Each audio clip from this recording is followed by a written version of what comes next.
पवित्र आत्मा की आग आती है और उस फ्लैशली एपेटाइट को जलाती है, तब वो सैक्रिफाइस परमेश्वर के पास जब जाता है, it's a sweet smelling aroma to God. In the book of Leviticus, the smell of flesh does not please the Father, but when you offer yourself as a sacrifice, the appetites of your flesh are burned, and that aroma is what the Father loves. You know why?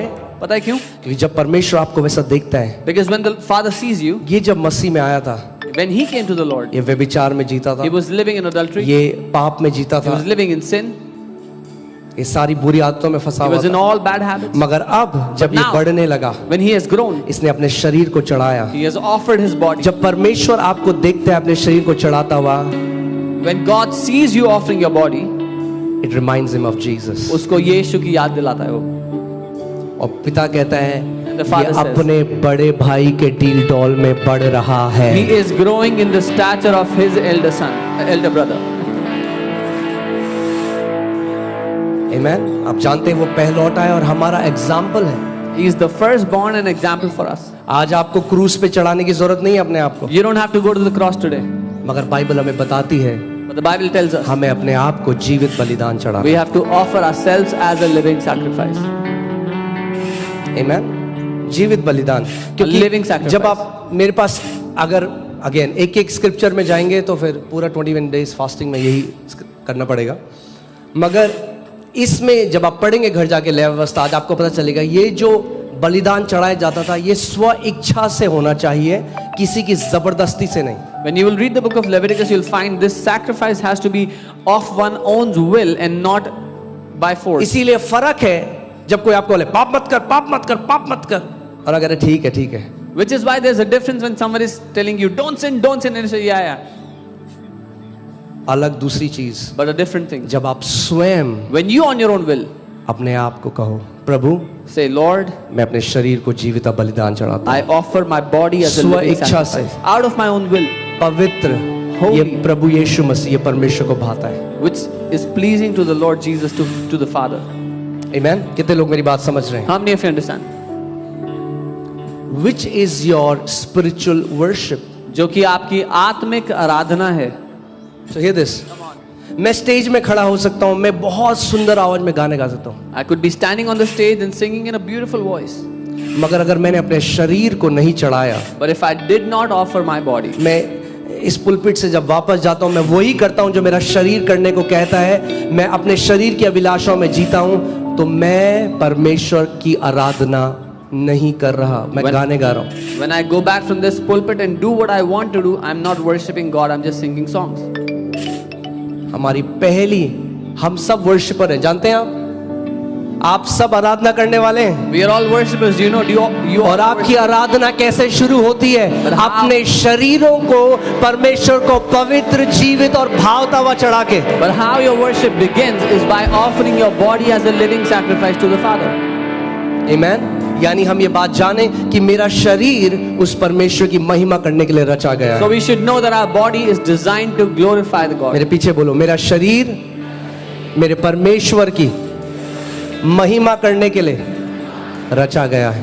Say this after me. My body is designed to glorify my God. Amen. I'm going to skip a lot of scriptures क्योंकि oh hallelujah. चलिए जल्दी से इफिसियों 5:27 में देखते हैं. यहाँ पे लिखा है यीशु के लिए कि वो उसे एक ऐसी तेजस्वी कलीसिया बनाकर अपने पास खड़ी करे जिसमें ना कलंक, ना झुर्री और ना कोई ऐसी वस्तु हो, वरन पवित्र और निर्दोष हो. Ephesians 5:27 says that he might present her to himself a glorious church, not having spot or wrinkle or any such thing, but that she should be holy and without blemish. और ये जो पौलुस बात कर रहा है, ये फिर से लेवी व्यवस्था से बात कर रहा है, क्योंकि उसमें परमेश्वर ने मूसा से कहा कि जो सैक्रिफाइस तू लाएगा, जो लोग सैक्रिफाइस लाएंगे होम बलि के लिए, उसके अंदर कोई दाग और झुर्री नहीं होनी चाहिए. And Paul is speaking this from the book of Leviticus because God told Moses, the people, that when they bring a sacrifice, there should not be a spot or blemish in it. Amen. So पहला वो यीशु को दर्शाता है क्योंकि वो पवित्र था, उसमें कोई दाग और झुर्री नहीं. पर दूसरा कलीसिया को भी वैसा होना है, और वो होता है यीशु के लहू से। यीशु ने लहू से हमें पवित्र, बेदाग, बेझुर्री कर दिया है। So first it represents Christ who had no spot, no wrinkle when he sacrificed himself. And then it represents the church because Jesus has washed us with his blood, made us spotless and without spot. आमीन। पहला। दूसरी चीज जहां sweet smelling aroma लिखा है, एक बार जब आपने अपने आप को चढ़ा दिया, फिर जब आपके पास जो है उसको जब आप सैक्रिफिशियली परमेश्वर को देखते हो। देखो परमेश्वर के वचन में क्या लिखा है, फिलिपियों 4:18 में, मेरे पास सब कुछ है, पौलुस कह रहा है, मेरे पास सब कुछ है, वरन बहुतायत से भी है। जो वस्तुएं तुमने इपफ्रुदीतुस के हाथ से भेजी थी, उन्हें पाकर मैं तृप्त हो गया। वह तो सुखदायक सुगंध, ग्रहण करने योग्य बलिदान है जो परमेश्वर को भाता है। Indeed, I have all and abound. I am full, having received from Epaphroditus the things sent from you, a sweet smelling aroma, an acceptable sacrifice, well pleasing to God. Amen. यानी जो मेरा है, I am not bound by my possessions. हम अपनी blessings की आराधना नहीं करते इजरायलियों की तरह। हम जानते हैं जो कुछ खुदा ने हमें दिया है वो उसकी सेवा करने के लिए, और जब आप वो बलिदान स्वरूप चढ़ाते हैं उसके राज्य में, तो वो भी एक स्वीट स्मेलिंग अरोमा है, वो सुगंध है जो परमेश्वर के सिंहासन के पास जाती है। We don't worship our blessings like the Israelites. When we offer what God has blessed us with, it comes before him as a sweet sacrifice. Amen. दूसरी तरह की बलि है द ग्रेन ऑफरिंग, यानी अन्न बलि। Amen. और ये दिखाता है हमारे धन्यवादिता को उस प्रबंध के लिए जो परमेश्वर ने हमारे लिए किया। And this shows our thanksgiving for the provision that God has given to us. Leviticus 2:1, when anyone offers a grain offering to the Lord, his offering shall be of fine flour, and he shall pour oil on it and put frankincense on it. जब कोई यहोवा के लिए अन्न बलि का चढ़ावा चढ़ाना चाहे तो वह मैदा चढ़ाए और उस पर तेल डालकर उसके ऊपर लोबान रखे। अगेन ये पिक्चर है प्रभु यीशु मसीह की। This is a picture of the Lord Jesus. वो क्या कह रहा है? What is he saying? कि फाइन फ्लावर जो टॉप क्वालिटी का है, हाँ, यीशु मसीह टॉप क्वालिटी का है। उसने कहा यूहन्ना 6:51 में, जीवन की रोटी जो स्वर्ग से उतरी मैं हूं। Hallelujah. He said, I am the living bread which came down from heaven. यदि कोई इस रोटी से खाए तो सर्वदा जीवित रहेगा, और जो रोटी मैं जगत के जीवन के लिए दूंगा वह मेरा मांस है। If anyone eats of this bread, he will live forever, and the bread that I shall give is my flesh. तो अन्न बलि में जो रोटी वो खाते थे, वो रोटी किसको दर्शाती है? किसको दर्शाती है? यीशु मसीह को, जो जीवन की रोटी है, जो स्वर्ग से हमारे लिए उतरी। So the flesh they offered in the grain offering represents Jesus, who was the heavenly bread that came down for us. Amen. और लिखा है उसके ऊपर तेल उंडेला जाए। And it says, pour oil upon it. यीशु मसीह का नाम जीसस क्राइस्ट यानी मसीह है, यानी अभिषिक्त तेल किसको दर्शाता है? पवित्र आत्मा को, अभिषेक को। वो तेल उसके ऊपर उंडेला गया जब पवित्र आत्मा उसके ऊपर आया। His name is called Jesus Christ because he was anointed when the Holy Spirit came upon him. The oil was poured upon him. Amen. और आप देखते हैं फ्रैंकिंसेंस वो है, जब यीशु मसीह पैदा हुआ, And you see, 3 frankincense. तोहफे जो उसे दिए गए उसमें से एक फ्रैंकिंसेंस था। When Jesus was born, the 3 gifts that were offered, one of them was frankincense. फ्रैंकिंसेंस दर्शाता है शुद्धता को, It पवित्रता को, और जब वो किसी भी इस बलि में मिलाया जाता था तो फिर से एक स्वीट स्मेलिंग अरोमा, एक सुगंध की तरह परमेश्वर के पास जाता था। It represents holiness and purity, and when it was mixed in this bread, in this sacrifice, it was like a sweet aroma before the Father. Amen. लय व्यवस्था 2:4, जब तू अन्न बलि के लिए तंदूर में पकाया हुआ चढ़ावा चढ़ाए तो वह तेल से सने हुए अखमीरी मैदे के फुलकों या तेल से चुपड़ी हुई अखमीरी चपातियों का हो। And if you bring as an offering a grain offering baked in the oven, it shall be unleavened cakes of fine flour mixed with oil and unleavened wafers anointed with oil. Bible बताती है, परमेश्वर ने बताया कि ये जो आटा है, जो मैदा है, जो भी है, उसमें खमीर नहीं होना चाहिए, ये अखमीरी रोटी होनी चाहिए, क्योंकि खमीर पाप को दर्शाता है। And God said there should not be leaven in this, it should be unleavened, because leaven represents sin. और यीशु मसीह के अंदर कोई पाप नहीं था। And there was no sin in Jesus. दूसरा कुरिन्थियों 5:21, He who knew no sin Amen. was made sin on our behalf. 2 Corinthians 5:21, वो जो पाप रहित था हमारे लिए पाप बन गया। Amen. So जब आप कम्युनियन लेते हो When और you take साथ में communion, जब आप रोटी भी खाते हो, हर when you- बार जब आप रोटी को तोड़ते हो, आप याद कर सकते हो यीशु मसीह के उस बलिदान को जो वो हमारे लिए तोड़ा गया, जो उसने अपने आप को, जो पाप नहीं जानता था, हमारे लिए पाप बन गया ताकि हम परमेश्वर की धार्मिकता बन जाएं। When you take communion, even when you break bread, you can remember Jesus, who knew no sin, became sin for us so that we might become the righteousness of God. Amen. Hallelujah. ये क्या था? इसमें खमीर मिली भी नहीं हो। There should be no leaven. अब in this. हमारे लिए हमारा रिस्पॉन्स क्या है? Now for us, what is our response on this? हम कैसे एक ग्रेन ऑफरिंग को रिस्पॉन्ड करें? How do we respond to a grain offering? पहला कुरिन्थियों 5:6 इसमें लिखा है, तुम्हारा घमंड करना अच्छा नहीं, क्या तुम नहीं जानते कि थोड़ा सा खमीर पूरे गूथे हुए आटे को खमीर कर देता है? It says your glorying is not good. Do you not know that a little leaven leavens the whole lump? पुराना खमीर निकाल कर अपने आप को शुद्ध करो। ये पौलुस प्रेरित नए नियम की कलीसिया को कह रहा है। Truly purge out the old leaven that you may be truly unleavened. This Paul is saying to the new church. कई बार लोग हैं वो मसीह में आ गए, परमेश्वर की धार्मिकता बन गए, मगर वो ओके हैं पुरानी आदतों के साथ। Many times people have come to the Lord, they've become the righteousness of God, but they are okay with old habits. हाँ, आराधना कर रहे हैं, यहाँ खैनी दवाई भी है। They are worshipping and they put tobacco in their mouth. मैं किसी को कंडेम करने के लिए नहीं कर रहा हूं, मेरा हार्ट समझिए। I'm not saying this to condemn anyone. Understand my heart. मैं कह रहा हूं क्या आपका जीवन परमेश्वर को एक जीवित भावता व बलिदान है? I'm saying, is your life an acceptable, a pleasing क्या कह रहा है sacrifice? परमेश्वर? पुराना खमीर, ये पुराना खमीर है, Bible is saying, take out the old leaven. This पुराना old- खमीर निकाल दो। Take out the old leaven. वो पुरानी आदतें जब आप मसीह में नहीं थे, वो आदतें हम निकाल दो, वो पुरानी है, वो आप नहीं हो। अब आप एक नई सृष्टि हो, आप बदल चुके हो, आप माफ करे जा चुके हो, आप परमेश्वर में एक नई सृष्टि हो। Those old leaven, when you were not in the Lord, they have to be removed. Now you are a new creation in Christ. Amen? मैं आपको आज एक बात बताता हूं। Most believers are sinning not by nature but by habit. क्योंकि nature आगे देखेंगे हम, नेचर परमेश्वर ने हटा दिया है। अधिकतर विश्वासी लोग स्वभाव के द्वारा पाप नहीं कर रहे, आदत से मजबूर होकर पाप कर रहे हैं।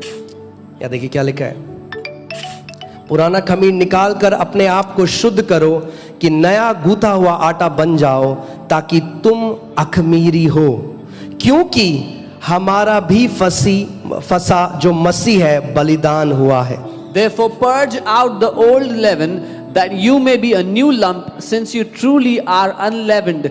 For indeed Christ our Passover was sacrificed for us. Amen? मैं आपको 11वीं आयत में ले जाना चाहता हूं।